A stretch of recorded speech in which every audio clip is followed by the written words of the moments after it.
بسم الله الرحمن الرحيم.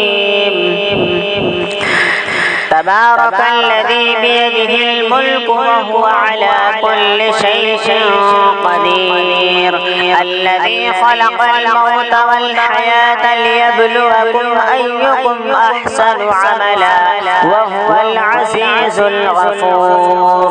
الذي خلق 7 سماوات طباقا ما ترى في خلق الرحمن من تفاوت فارجع البصر هل ترى من فطور ثم ارجع البصر كرتين ينقلب إليك البصر خاسئا وهو حسير. ولقد زينا السماء الدنيا بمصابيح وجعلناها رجوما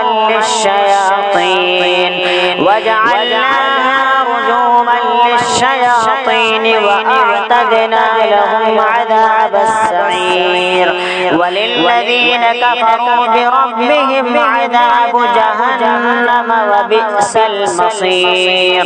إذا ألقوا فيها سمعوا لها شهيقا وهي تفور تكاد تميز من الغيظ. كلما ألقي فيها فوج سألهم خزنتها ألم يأتكم نذير قالوا بلى قد جاءنا نذير فكذبنا وقلنا ما نزل الله من شيء إن أنتم إلا في ضلال كبير. وقالوا لو كنا نسمع أو نعقل ما كنا في أصحاب السعير فاعترفوا بذنبهم فسحقا لأصحاب السعير.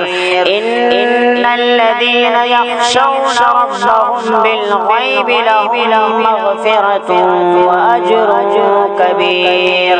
وأسروا قولكم أو اجهروا به إنه عليم بذات الصدور. ألا يعلم من خلق وهو اللطيف الخبير. صدق الله العظيم.